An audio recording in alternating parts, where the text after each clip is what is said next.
Let's go back to March 31st, 1988. It's around 11 p.m. at night, and husband and wife, Dan and Carol Montecalvo, they're walking around the neighborhood. It's kind of like a normal routine that they would go out for a nightly walk. Now, the couple, who are madly in love with each other, they're excited because tomorrow they're going on a trip to Hawaii, an all expenses paid trip to Hawaii that Carol had won at a job that she worked selling advertising for a telephone company. She sold the most advertising, so she won the trip, and they're very excited to go. Now, when they get to their house at 315 South Myers, Dan, he goes into the garage and he tells Carol, hey, would you mind getting me a towel? I have to change the registration sticker on our vehicle. Kind of a strange thing to do when you're planning a trip to Hawaii, but maybe he's a man that likes to, cross all the T's and dot all the I's, and, he just wants no problems with getting pulled over by the police out here. So Carol goes inside to get a towel. And as Dan is behind the vehicle, getting off the registration sticker, he hears a gunshot. And then a blood-curdling scream, and then quickly another gunshot. He quickly gets up and runs into the house, and he sees Carol on the floor, covered in blood. He looks up and he sees two masked men, and he hears another gunshot and a searing pain in his lower left side of his back, and he falls to the ground. He falls to the ground, and the guys, they run out of the house and they make tracks. Now, he's in immense, terrible pain. This is the first time he's ever been shot, but he musters the strength to call 911. So the Burbank police, they're only 2 miles down the street, and crime doesn't really happen a whole lot in Burbank. I mean, it does, but it doesn't. So they were here within a matter of 3 minutes. When the police get to the scene along with EMS, they see Carol, who's wearing a blue sweatsuit that's covered in crimson. She has a gunshot wound to the chest, and she has a gunshot wound to the side of her neck, and it just kind of made a huge gash in her neck. It's a very, very, very nasty wound. And Dan, he's sitting on the couch. He's in mental shock. He can't move. He can't do anything. So they immediately start taking vital signs for Dan, and they do the same for Carol. So they get him on a stretcher and they race him to the hospital as quickly as possible. Now, sadly, there would be no need for an ambulance for Carol because she was pronounced dead at the scene. So now investigators have a homicide on their hands. So they're casing out the house and they're looking for any and all clues that they possibly can. They don't know what's going on. So they go into one of the bedrooms of the Montecalvo's house, and they notice that there's drawers overturned and clothes ripped from the hangers. The place is, at least in the bedrooms, is ransacked. Now, they're going to expect to see empty, kitchen equipment, like microwaves may be stolen, just, a jewelry box gone. But one of the detectives notices that in the living room, there's a color television and there's 2 VCRs.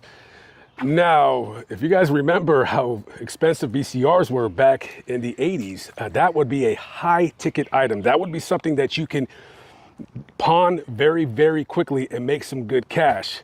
So that would be something kind of weird, that if they're thinking that this is a robbery, they're like, well, why did they leave 2 VCRs? I mean, it's one thing if you leave the TV because it's heavy, but you're leaving the VCR. I mean, that's $400 right there. You can buy all the drugs or whatever you're doing this for, all that you want for the night.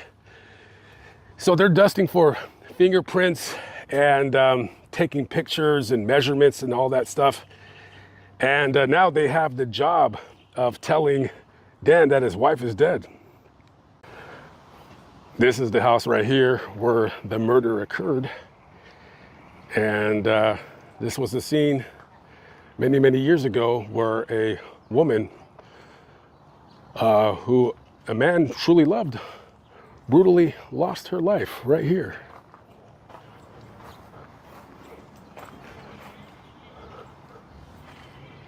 So the detectives, they get to the hospital and they have to break the bad news to Dan that his wife Carol is dead. And before they get to his room, they see one of the doctors and they say, "Hey, how's Mr. Montecalvo doing?" And the doctor says, "Actually, the wound wasn't nearly as bad as we thought." And he tells him that he pulled out a .22 caliber slug. And he says, "You know, for being shot by a gun, I mean, the wound wasn't bad at all." So they go into his room and they tell him, they say, "We're sorry to inform you, but your wife is dead." And he starts sobbing and sobbing. He goes, my sweet Carol, why? And he puts his hands up to his face and he's sobbing. And he tells the detectives, "I've only known one saint in my life. It was my dear, sweet Carol." And so the detectives, they're waiting for him to gather his composure. And they said, "Listen, we hate to have to do this now, but we need to ask you a couple questions." So he's like, "Okay." And through the tears, they're asking him, "Okay, tell us what happened." And he basically repeats what I just said earlier. And he says, "Okay, do you have a description of the suspects?" And he said, "Yeah, they were both Mexican." "Oh, okay. All right. Well, there's a lot of people that are Mexican here in Southern California. Do you have any other description of them?" And he says, "Yeah, they were both short, maybe about 5'5", 5'6". They both had mustaches, very thick mustaches. And one of them, he had a buck teeth, and he had like a gold tooth." And he says, as a matter of fact, he goes, "I seen those guys before." He goes, "I think those are the same guys that I seen in the area doing gardening work." So the detectives, they're writing this all down. And, you know, maybe they're thinking to themselves, okay, so we got some landscapers who, you know, seen something that they liked in their house, and maybe it's their own landscapers. So they're thinking to themselves, like, okay, and then they're writing things down, and they're like, "All right, we'll be in touch." So they leave the room. And, you know, they're thinking, man, these guys could be anywhere. Once they hear in the newspapers that a woman's been killed, they could be in half a different foreign countries by then. They could be in Mexico, or maybe they weren't Mexican. They could be in El Salvador. They could be in Guatemala. They could be long gone. So going back to the house, they did not find any fingerprints. They found nothing. There was no evidence. So obviously these guys, they wore gloves. So as they're doing their investigation, of course, you know, you're going to want to look in the background of the husband. So one of the detectives does a background check and something interesting comes up. It looks like Dan Montecalvo served a little bit of time in prison for bank robbery. Now, all because he robbed a bank before, that doesn't mean that, you know, he would be a suspect, but he would definitely be a person of possible interest now that we found that out. And so as they're doing that, and they're talking to the neighbors of the Montecalvos, and the neighbors have nothing really bad to say about Dan or Carol Montecalvo. They've been married for about 8 years. They don't have any children. And they met in an interesting fashion. They met through a ministry that Carol was a part of, where they would write prisoners and they would be pen pals. And I guess Dan, while he was incarcerated, he sweet-talked Carol off of her feet. And they eventually met in person, and they eventually, you know, when he got released from prison, they got married. And for the last 8 years, it's been a happy marriage, or so it seems. So they went to the church in Northridge, the Overcomers Church, Christian church, and they were talking to some of the church members, and they didn't really have anything bad to say about, Dan. One of the parishioners said that, well, he worshiped the ground that she walked on, and that he would always call her my sweet, sweet Carol. Have you seen my sweet, sweet Carol? Have you seen my dearest, dearest, sweet Carol? Now, some of the guys, they thought this was a little bit much, and they're just like, shut up with that nonsense. But the women in the church, they kind of liked it. They thought it was cute or whatever. And like I said earlier, Carol worked for the phone company. She sold out advertising. When Dan had got out of prison, he eventually got a job as a manager at a residential hotel in downtown Los Angeles. Now, I don't know what happened to him on the job, but something happened and he got hurt. So he had been collecting disability for the last couple years. And the detectives, they went to Carol's job and they absolutely loved her. She's one of the sweetest women that I've ever known in my life. Everybody loved her. Everybody adored her. We can't imagine anybody wanting to harm such a sweet woman. And so as the detectives are digging a little bit deeper into this case, something interesting comes up that kind of, I would say, a red flag, if you will. And that is that, well, Carol had a $600,000 life insurance policy. That's the red flag. That's a red flag if I've ever known one. Normally, when people get life insurance policies, it usually matches what they make a year. Sometimes, on average, it's about 2 to 3 times what they make in a year would be the policy. That's the industry standard, if you will. $600,000 on a salary where you're just selling advertising for a telephone company. I don't think Carol is making that good of money where a $600,000 policy and the rate that you're paying per month to keep that policy, it doesn't match what she's making. And this guy, he's on disability. So things are starting to look really interesting to the detectives. And also, they're doing a little bit of more digging and come to find out that Dan was a degenerate gambler. He would often make trips out to Las Vegas and he would be running up markers at different casinos. And I'm not sure how they found this out, but there was a casino that he owed $45,000 to. And it was made abundantly clear that if this guy did not pay, he was going to be hurt. That was back in the days when Vegas wasn't as corporate as it is now, where like if you owe them $50,000, they're just going to go and beat the living tar out of you or make you disappear. So eventually, when she died, he started collecting on the policy. Now, he didn't get all $600,000 at once. No, they paid him, $100,000 here, $50,000 there, however they were doing it. So after the gambling stuff came out, I believe the detectives might have let the insurance company know to not make any more payments to him. So he only collected about $400,000 some odd dollars of the $600,000 policy. And so he calls them to say, like, where's the check? And then so they're letting them know. And on one occasion, when the detectives, when they're starting to think that this guy might have had something to do with this crime, with this murder, when they're walking up to his house, they see him in the window and he's just like acting normal, like watching TV or whatever.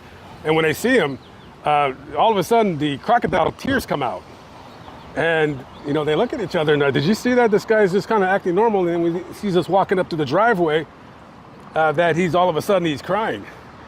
So Dan Montecalvo, he is, I don't know if he feels that the pressure's on or anything like that, but he starts writing the newspapers and he's making a fuss because now a couple weeks turned into a couple months, turned into a couple years. And he's wondering how come they haven't solved this case. The Burbank Police Department, they're dragging their heels. They're not doing anything that they can to actually solve this crime. And the reason why they're, that he feels that they're, just kind of being, lazy about it, if you will, is because, well, there's nothing really to go look for. They don't believe his two Mexicans coming in there shooting the place up. They don't believe that story. They believe that he has something to do with her murder, and they're waiting for the perfect opportunity to just come up and arrest him. And after about 2 years, they finally arrested Dan Montecalvo and charged him with his wife's murder. Now, it had been about 2 months after Dan Montecalvo sued the Burbank Police Department, and 2 years after the murder when they finally arrested him and charged him with his wife's murder. Now, listen, the prosecution's case, from what I can tell, it was basically based on circumstantial evidence. You have a guy who is a career criminal, has several arrests, owed some guys in Las Vegas a lot of money. He had a $600,000 life insurance policy on his wife, which is absurd based on the amount of money that she made a year. And, the prosecution, they theorized that he shot and killed his wife, killed her with a .38 caliber revolver. And then after he killed her, he shot himself with a smaller caliber weapon. And he did it in a way where it wouldn't be, too bad of a gunshot wound. So there was no fingerprints of anybody found. However, they did find a latent print of a salesman had came into their house. He was selling something door to door. And they ran that fingerprint, and it came back to a guy who had a criminal arrest record for, drugs. However, there's no evidence that this guy had anything to do with her murder. And even though a neighbor later came out saying that, me and my friends robbed their house because we were high on speed and we needed money for dope, so we killed her. Probably just a nutcase woman looking for attention. So Dan Montecalvo, being the narcissistic douchebag that he is, actually represented himself in the trial. Of course, he had counsel to help guide him through the court proceedings. Just a typical narcissistic waste of skin that thinks that he's smarter than everybody. He thinks he can get away with this crime. So eventually, Dan was found guilty of the murder of Carol Montecalvo, and he was sentenced to 27 years to life in prison. And he ended up dying, I believe, of sepsis in 2013 at a prison hospital.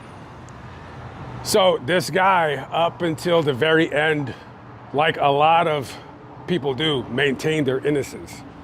I'm innocent. I didn't kill my wife. The real killers are out there. Nope.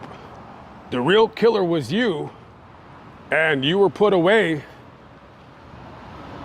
deservingly so.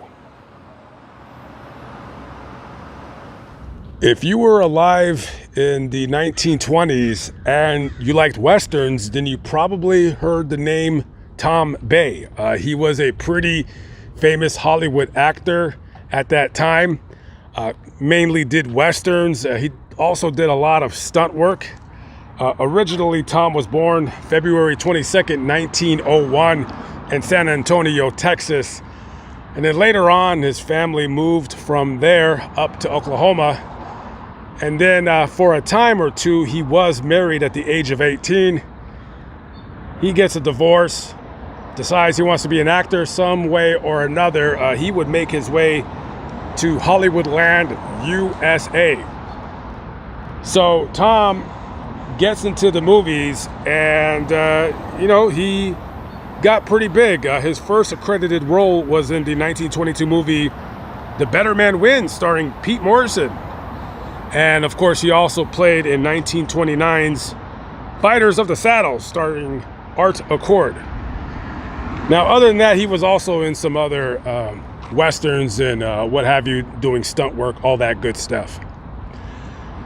Now, Tom, he did get into a little bit of trouble. Maybe I'm going to say a lot of bit of trouble. So in 1925, he's at the Hollywood Hotel and he's drinking, and another actor, not as big as actor as him, I'm assuming at the time, his name, James Anson, they call him Yakima Jim. So they get to drinking and one thing leads to another. Next thing you know, maybe a knife is pulled out, maybe somebody gets punched in the face, maybe a gun gets fired a time or two or three.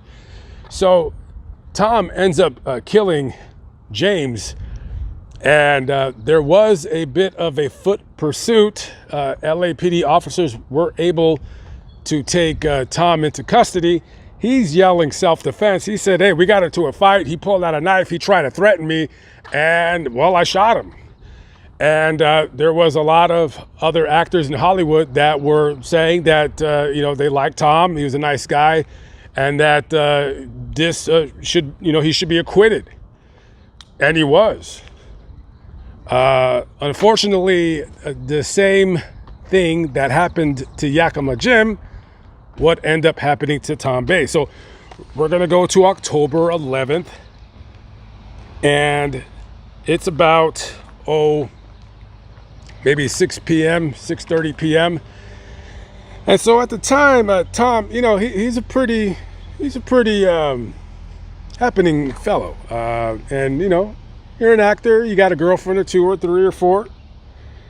And at his house, he has his a little girlfriend with him. She's also an actress. Her name is Alta Lessert. And there's another woman at his house that Alta doesn't know is there at the time. Her name is Mary Frances Miles. She's also an actress. So Alta sees Mary there and she's like, what the hell? And they start arguing. So Alta grabs Tom's gun and shoots him 3 times in the chest. She points the gun at Mary and fires just as Mary rounds the corner and gets the hell out of that house right across the street where we're going to be walking up to right now. So Tom would ultimately die from his injuries. This would be like, a pretty big deal back in those days. And this was all over the newspapers. And, it wasn't common practice at the time to try women for murder. And she claimed self-defense. She claimed that, Tom was going to grab that gun. And, everybody knew that Tom had killed the actor James Anson, and so the jury in her murder case, 6 of them voted for guilty, 6 of them voted for acquittal. And according to California law at the time, that would mean that she would be acquitted. And that's what happened. She got off on the murder case, and she was set free. And later on, she would disappear into the Hollywood underground. She would end up dying sometime in the early 1950s of what? I'm not really sure. And Hollywood loses a young, promising actor in Tom Bay at that house across the street right in front of you. So on August 17th of 2004, 30-year-old Sharon Santos, she makes the 3-mile commute, leaving her job at Warner Brothers Studios to come home right here to these apartments. These are the Scott Villa apartments. This is where she used to live. And by all intents and purposes, she goes home, and about 2 or 3 days later, the people at Warner Brothers, they call Sharon's sister and they said, hey, Sharon hasn't been to work in about 2 days. Is she sick? What's going on? And her sister, she starts getting nervous because that's very unlike Sharon. She doesn't do stuff like that. And if she was sick, she would have called in and she would have told her sister. They were very, very close, them along with their mother. So the police, they come to these apartments And they search Sharon's apartment. It doesn't look like it's ransacked. Everything looks like it's supposed to be where it's supposed to be. Her purse is there. However, her car is gone.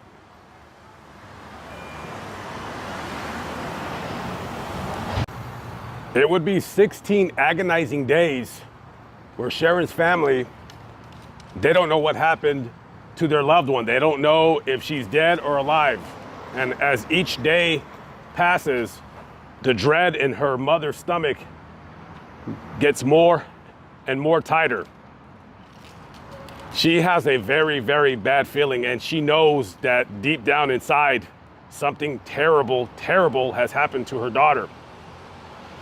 The entire city of Los Angeles is reading this story in the newspaper. Warner Brothers Studios, her employer, they offered a $25,000 reward for any information leading to her whereabouts. Thursday, September 2nd, residents in this area, they had called the authorities because there was a vehicle here, a black car, and it had received a parking ticket. It had not moved in several days. And as the one man that called the police described it, he says, there's a very bad smell coming from that vehicle. So police arrived to this very location on the corner of Bunker Hill and New Depot Street. And this was where Sharon's body was found in her car. Right here at this very location. And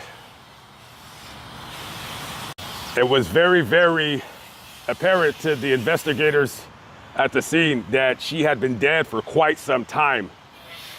And it would take some time to verify the identity because of the rate of decomposition that occurred to the body. And eventually, the body was identified as Sharon Santos. And a rape kit was performed on her. And she was, in fact, kidnapped, raped, and murdered. However, whoever did this act, they did something deliberate to wipe out any evidence that could lead to their identity. I'm assuming maybe they poured bleach on her or something along those lines. So unfortunately, there is no DNA in this matter, in this case. So the question remains, who killed Sharon Santos? Burbank Police Department has a homicide investigation on their hands. Now, I'm not a cop. I don't pretend to be one. I don't even pretend to know much about the law. But I'm going to imagine that if I were a cop, even a rookie, I'm going to start asking the people that know her close, maybe past relationships. I'm going to look at people at her workplace. I'm going to look at people where she lived. Did she have a creepy neighbor? Somebody obviously knew this woman more likely than not, just because of the crime in itself. It could be random, but more times than not, investigators are not looking at these kinds of crimes as it being random. They're looking at it as a female's being targeted, has been targeted, was more than likely probably previously stalked and chosen as a victim. So it wouldn't take too long for Burbank Police Homicide to get a person of interest that would quickly grow into a suspect. And it's this man, Heriberto Rodriguez. And Heriberto Rodriguez was a maintenance man at the Scott Villa Apartments. And when they did a background check on all of the employees that worked at the complex, they found out that he was a convicted felon and he was also a registered sex offender. Back in 1993, 1994, Rodriguez had worked at a meat market, and he was talking to one of his coworkers, repeatedly asking her out on a date. And he basically lures this woman to his apartment and ties her up, binds her, and rapes her. She was able, after the event, to escape out of a fire escape. She would call the police. They would apprehend and arrest him, and he pleads guilty to that crime. I want to say off the top of my head, I think he only got maybe 5 years. And I don't even think he did the 5 years. I think it was the sentence, and he did a couple of years off of that. And then he would get a job as a maintenance man at that complex. And also, coincidentally enough, this guy is a former Los Angeles Police Department officer. He got hired in 1988, 1989. He completed the academy, and he worked as a cop for about 6 months, and then he quit. He didn't get fired. I couldn't find anything where in his background that the police kind of just let him go. He just voluntarily quit. And also, come to find out, a woman that had worked at the apartments, a lady, cleaning lady, she would go to different people's apartments and clean them. She had made a complaint about Rodriguez, basically saying that he, again, same MO, he's constantly bothering her, asking her out on a date. He did offer her a ride a couple times that she accepted, but she declined his offer to go out. One day she's cleaning a apartment, and he grabs her and tote trips her to the ground, and he starts trying to rape her. She tells this part of the story is a little bit confusing. She tells the manager, and the manager says, oh, okay. He writes up Rodriguez and tells him, don't go into the apartment while she's cleaning. That part I do not get, and I do not understand. So eventually, for that sex assault, Rodriguez is arrested.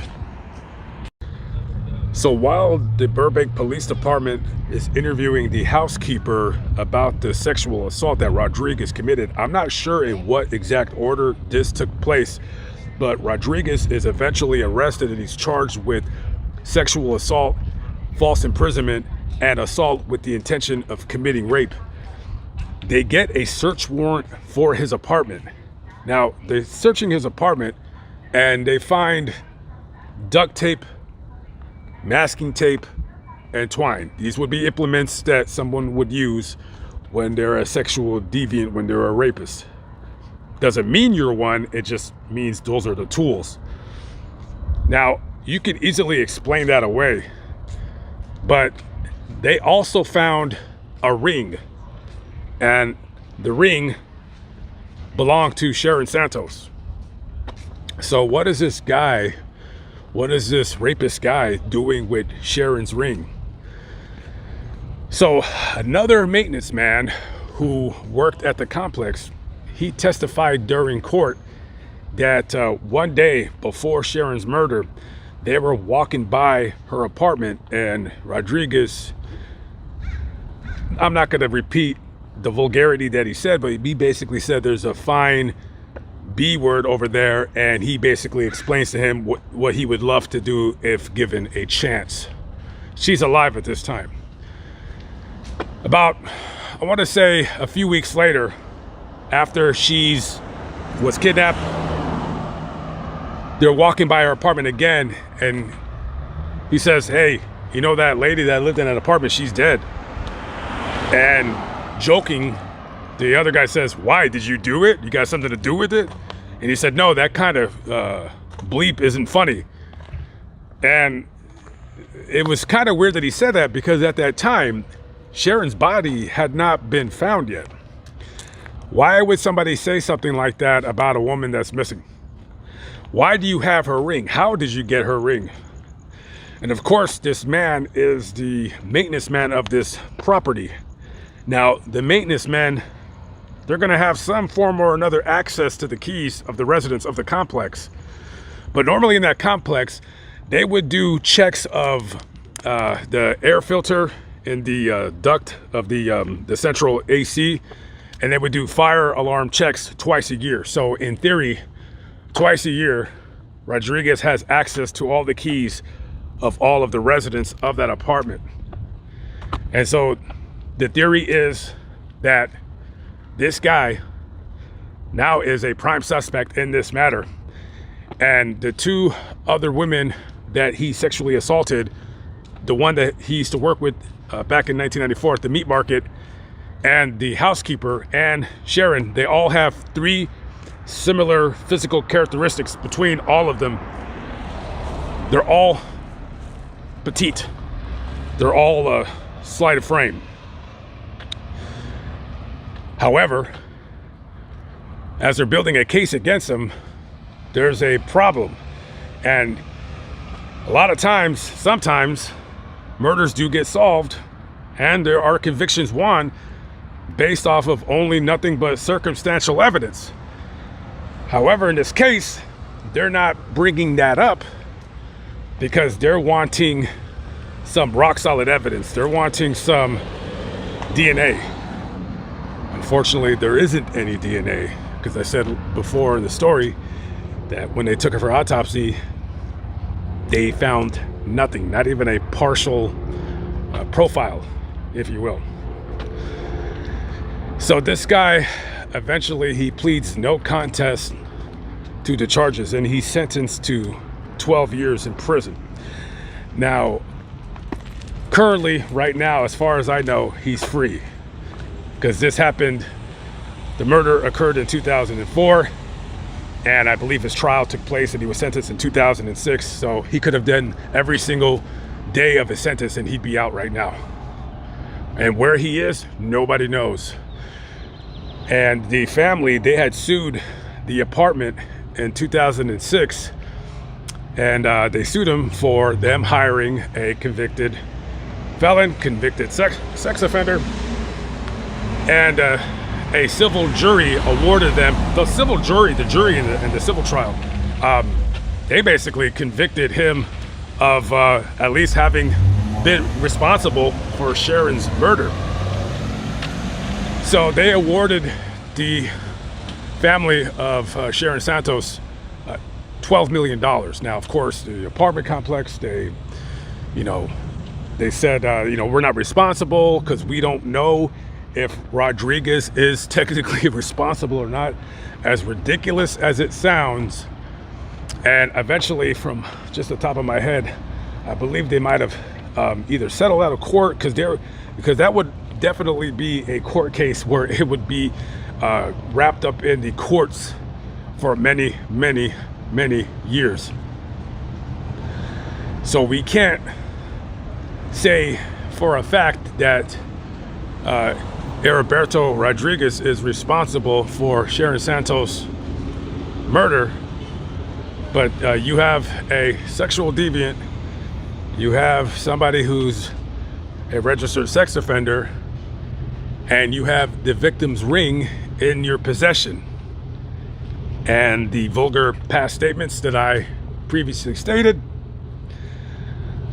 even though the courts may not have enough evidence to bring up any kind of a murder charge, I'm going to assume that the jurors that are you guys watching right now, the public opinion at large, well, we would all feel that this guy more than likely is responsible for her murder.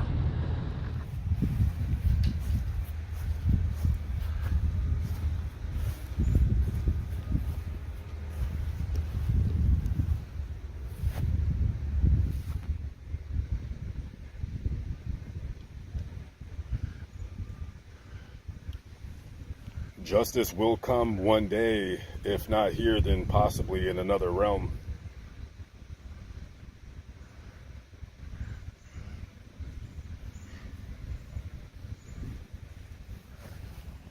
A killer walks amongst us.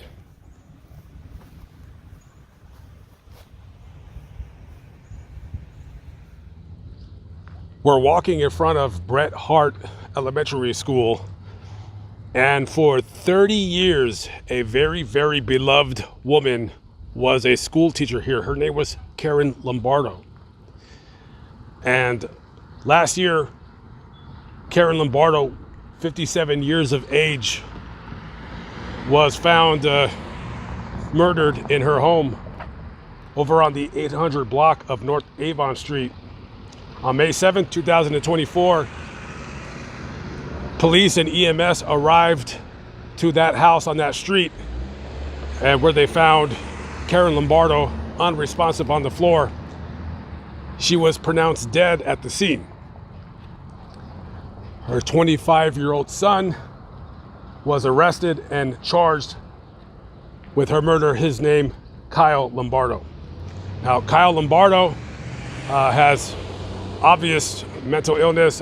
He was diagnosed with Asperger's and ADHD. So you have mental illness yet again rearing its ugly head, and a husband and father not only loses his wife, but also his son is going to be locked away for a very, very, very long time. She worked at this school for 30 years. Do you know how many students that have came and gone that she had an impact, however small or big, on their lives? And there's a class of kids from 2024 that they came to school, and Mrs. Lombardo was not in the class, and she would never be coming back.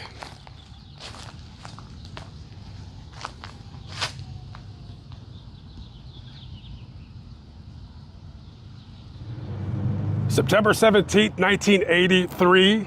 It is yet another boring afternoon here in Burbank, California. And for a couple of dudes who are working at Taco Bell at 4301 West Magnolia Boulevard, it's business as usual for 127-year-old Lindell Wayne Hunter and 16-year-old Jim Falconio. Let's fast forward to around 11:50 p.m. that evening. Now, at the time, there was some kind of a bar or a club next door. And people at this bar, you know, when they're drinking and having a good time, it makes sense to go to Taco Bell to get some burritos, get some tacos, or what have you. So a couple of guys, they go into the Taco Bell and they go up to the counter and they wait patiently for their order to be taken. And now probably maybe they're waiting 2 or 3 minutes and nobody's there, nobody's taking their order. What are you guys doing? Are you guys in the back smoking weed? I mean, what's going on here? I want some service. Hello? Hello? Anybody here? Hello? Anybody here? There's no answer. Finally, somebody from that bar, it's probably that one right there, they see the people going into the Taco Bell, so they go in there as well. So they say, hey, is anybody taking your order? No. Hello, nobody, nothing. So somebody gets like an eerie feeling and they say, I'm gonna call the police. And while they're doing that, one of the dudes that's at the Taco Bell, he says, let me go in the back and just kind of see, maybe they might be sleeping, or maybe they just left. Maybe they're in the back of the Taco Bell.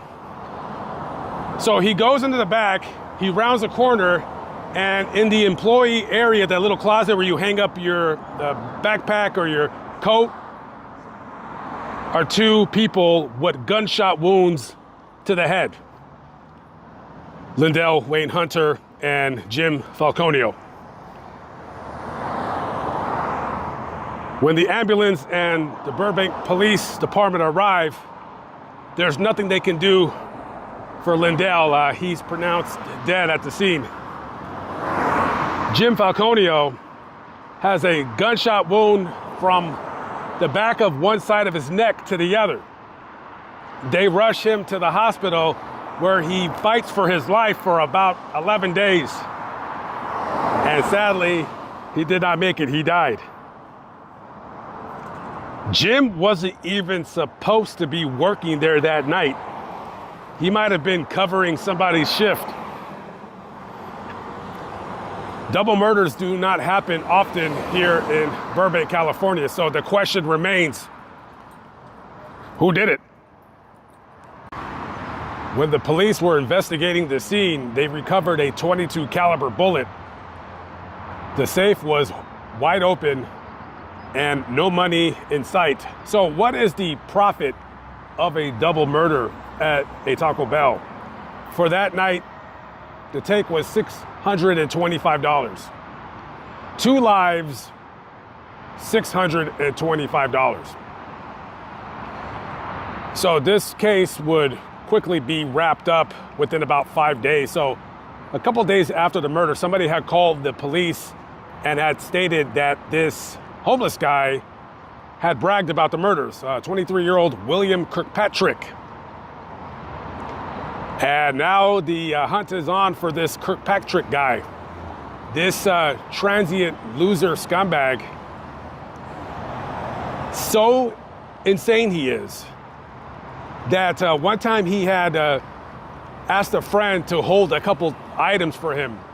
And when he retrieved the items, his calculator was missing. And he got so mad that they misplaced his calculator that he ended up coming back for revenge and poisoning their dogs. Now, their dogs didn't die, but they got very, very sick. And this guy is also a rapist as well. He did that at knife point to a teenage boy. So we need to get this guy off the street. But he doesn't really have any known addresses because he's sleeping in a van. He's not originally from Los Angeles. He's from New York. So about 5 days later, the police find him sleeping in a van outside. Now, of course, Mr. Kirkpatrick denied any and all allegations, but of course the murder weapon, the .22 caliber pistol, was found on his person. That was matched as the same weapon used in the murders. And that is a weapon that was stolen from a robbery at a gas station that he used to work at about 3 days before the double murders at Taco Bell occurred. They fired him from that job because, well, he was crazy. He just couldn't get along with his coworkers, and they fired him. And also, he had talked about wanting to kill the manager, Lindell, at Taco Bell because they fired him because, again, this guy cannot play well with others. And he had bragged to at least 2 other people that he had killed those dudes at Taco Bell. Now, eventually also arrested in this was one 23-year-old Eddie Ramon Salazar. He basically was the lookout in this crime. So basically, Kirkpatrick had asked somebody if they wanted to commit the robbery at Taco Bell, and they declined the invitation. So they found this numbskull, Salazar, and both were eventually tried and convicted. William Kirkpatrick, he was sentenced to die in California's gas chamber. But of course, California basically no longer has the death penalty because, not to get into that mess again. And the other one, Eddie Ramon Salazar, he ended up getting 25 years to life. He's still in prison for playing the role of lookout in a robbery that netted him maybe a couple $100. He's been in prison now for over 40 years. Let's see later on down the road if he wants to talk. So again, we're in front of Warner Brothers Studios, Gate 4. Some of your favorite television shows are made right here. And I want to say about 21 years ago, a woman worked at this place. Her name was Sharon Santos. Her job here was, she was a senior financial analyst. And boy, let me tell you, that sounds like it's quite a job. And she really, really loved her job, and she enjoyed working here at the Warner Brothers studio. The next story up is quite a convoluted one. This story could easily be on its own 30 minutes if I want to delve into every shady thing within this organization, but we're going to try to compact that as quickly as possible. So we're going to go to September 14th, 1999. The business is at 409 North Victory Boulevard. It's called Pets R Us. And the owner of this establishment is one 27-year-old Sarkis Antonian, or commonly known to business partners as Sam. And he was also known by others as Little Al Capone. He liked that name. Sam, he liked being called Little Al Capone. And well, the reason why they called him that is, well, here, let me explain. So Sam, he originally was born in Armenia. Now he comes to the United States, immigrates here right around 1992. Now, I don't know if this guy was rich back in Armenia. I don't know his family's past. I don't know if they got it like that. But within 2 years, he already owns a couple of businesses. One of them being a jewelry store somewhere in downtown in the jewelry district. Now, at this time, Sam, he's making pretty good coin, right? So one day, this guy, whose name currently escapes me, he owes Sam $8,000. For what? I don't know. Now, the guy, he comes up to Sam one day and he says, hey, listen, I could pay you the $8,000, but I got a better idea. How about we do this? How about we engage in a little bit of business? So this is what we're gonna do. You got a jewelry store. I'm a two-bit thug. Let's rob your store, make sure you're nice and insured, and then claim the loss because of the robbery on your insurance. We'll split the proceeds, we'll take the gold that was supposedly robbed, and we'll melt it down, and we'll make out like bandits. So Sam, he's with the business. He's with the shiznit, as the kids would say. So sometime later, the robbery happens. Get down on the ground. Two guys got guns on these guys. They tape their mouths, they tie them up, and conveniently enough, the safe is already kind of cracked open. So they steal the gold and they make out. Now, according to inside sources, Sam wasn't paid what he felt he was deserved or promised during this supposed robbery. Oh well, at least he made some kind of money off of the robbery. So anyways, let's fast forward. So in Sam's 27 brief years on planet Earth, he opens up quite a few businesses. He has an auto salvage business. He has not only the Pets R Us, he has two other pet stores, one in Tahunga, one somewhere else. And he owns a couple recycling centers. Now, this is the part of the story that I found interesting, is this whole scam with the recycling industry. So back in like the late 90s, early 2000s, if you were in Los Angeles, you could not turn down a street corner without running into a recycling place where you would turn in your cans, your bottles, glass, metal, sometimes newspaper, anything and everything. And well, let me explain this scam that Sam was supposedly, pretty much true, what he was doing. So in California, they have what they call CRV. I believe it stands for California Redemption Value. I could be wrong, but off the top of my head, that's what it means. Basically, it goes as such. Let's say I buy a 12-pack of soda, aluminum cans, right? So in California, they charge for every single plastic bottle, glass bottle, and aluminum can that is sold and packaged as a drink. So the theory is you pay the CRV, right? You pay 5 cents per can. So a 12-pack is going to be 60 cents on top of the tax that's already associated with the product. Now, the idea is that you keep your can and then you recycle it and you get back your money. But most people don't recycle. No one's going to hold a bunch of garbage in their house and then go and turn in the can and get the money back.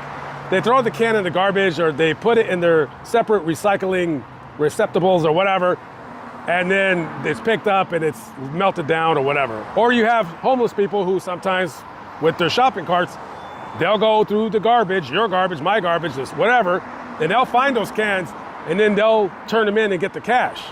However, what a lot of these guys that had these recycling places were doing was they were meeting up with people from outside of California, Arizona, Utah, Nevada, maybe Oregon, not too far, but far enough, where they would open up their own recycling little joints, whether it be like some place in the backyard of somebody's house, or you just kind of hang loose in a parking lot.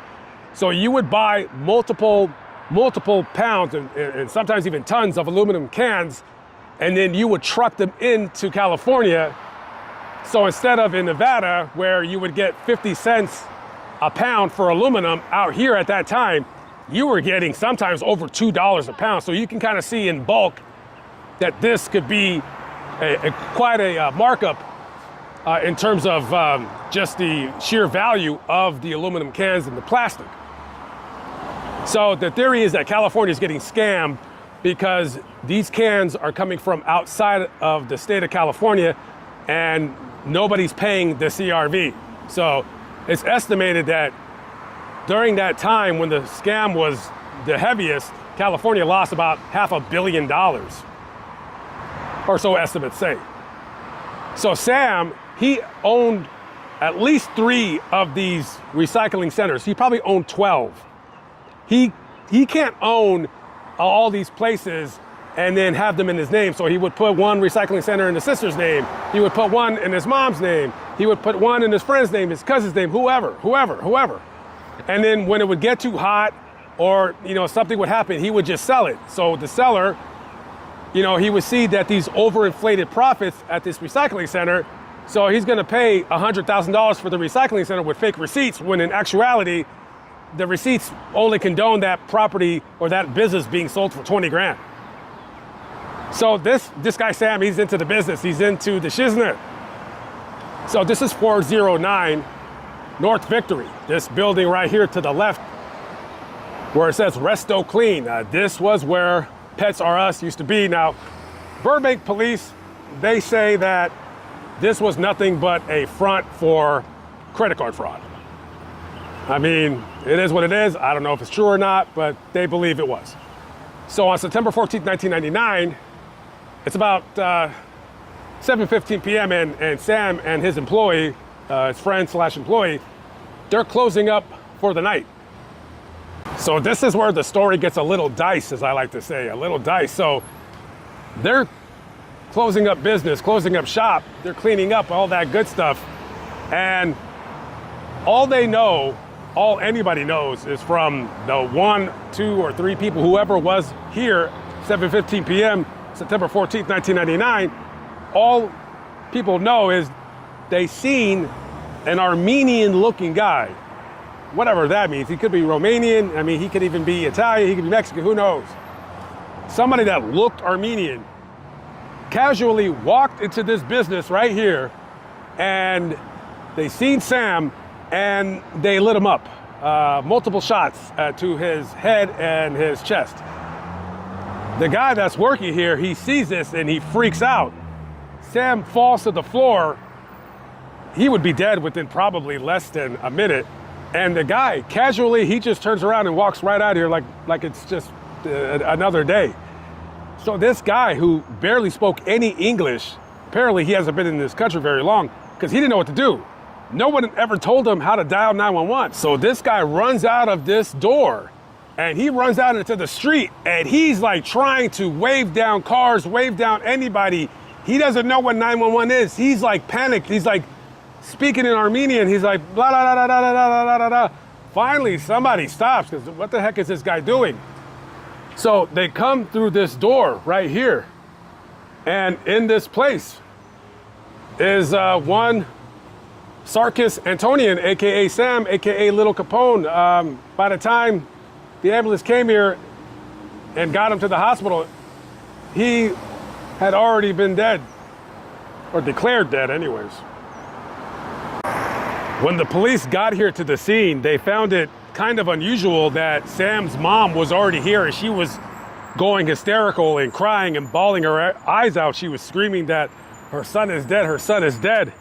The reason why she beat the cops to this location is because they only lived but maybe not even a mile from this very location. So it's been well over 25 years since Sarkis Antonian, AKA Sam, AKA Little Al Capone, was murdered at this location, and this murder is still unsolved. It's never going to be solved if certain people know what's good for them. And, you know, of course, I suspect the family knows who was behind the hit. And this was a hit. This was a sanctioned hit. But they're not going to probably want to say too many names because they could possibly get hurt themselves. Now, prior, I want to say about 6 or 7 months before his murder, Sam and his wife had went to Armenia on a quote-unquote vacation. But what the police theorize is that Sam had went to Armenia because he got threatened by somebody, or certain somebody, who knows who, to not show your face around Burbank or Glendale if you know what's good for you. So they hid out there for quite some time. And when he came back, he would be dead, I think within about 2 months. And right after the murder, his daughter would be born about a month later. So she grew up not knowing her dad. And, you know, the Burbank Police Department, they feel that this is just a bunch of thugs shooting and killing each other. And I'm going to guess that this unsolved murder is really not high in terms of the importance that it be solved. I think the Burbank Police Department are probably worried about some other cases. I'm sure they're not terribly worried about solving the murder of somebody who was involved in, you know, I guess he was involved in underworld activities, and he crossed the wrong one, and it ended up costing him his life.